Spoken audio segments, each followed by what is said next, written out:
Hi, we're here at CrossFit Bovine. I'm here with Coach Colin, and he's going to teach me how to row because my rowing sucks. All right, here we go.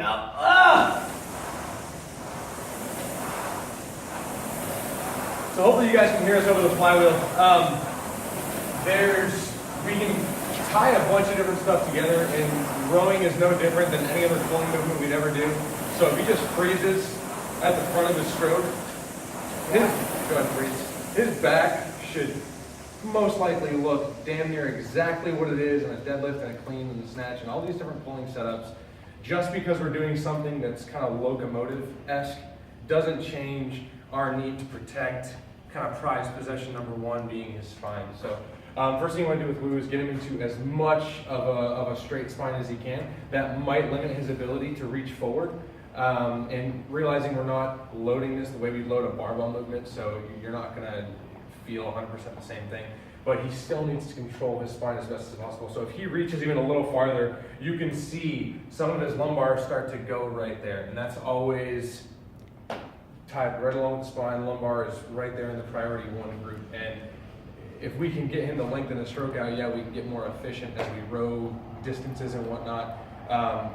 But this is going to make him a lot more taxed than we'd like to if it's not the way we want it. So if he can start rowing again, and just in his head he's thinking, keep his back as straight as possible, and if he can hold that, just like he can hold it during any other movement, he can start to stretch that movement a little bit, so he can reach farther forward, and he can reach farther backward, and then go and reach to the front again.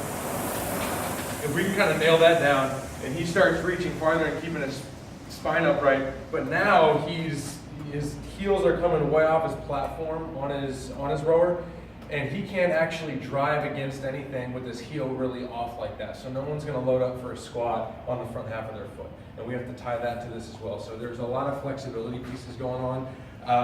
In a perfect world, we can have heels down just like anything else. We can have knees open to set the hip where we need to with torque, and we can set the spine the way we need to, and he can still put all that together and reach his handle forward to get the most out of his row that he possibly can.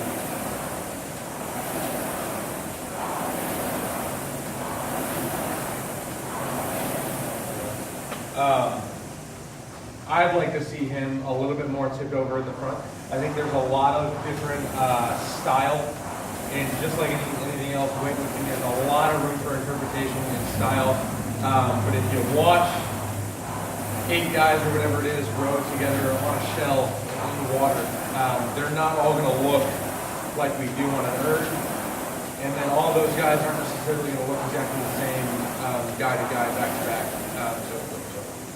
So to me, there are a couple of things that I see as a doctor where patients get into trouble. Colin is 100% correct. When I get into a flex position here, I'm not using my hip, I'm using my lumbar spine. When you use your lumbar spine has only a handful of muscles, and they are all stabilizers. They're not huge movers. They're just there to stabilize your lower back. Your hip is where you're supposed to be pushing off, right? And so if you can actually push through your hip and use that musculature from down here, you're going to get a stronger pull. The second thing that he alluded to was ankle dorsiflexion.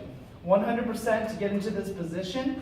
If you can get closer, it's basically a squat position. If you have more ankle dorsiflexion, you'll be able to come a little bit closer, and you're going to be able to keep your spine in a neutral position, which will save you from getting into this position.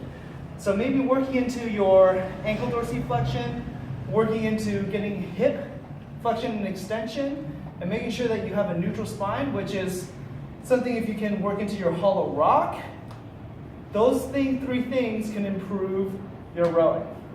If you want more information, please go to my website at www.drwoosportspot.com. Until then, see you later.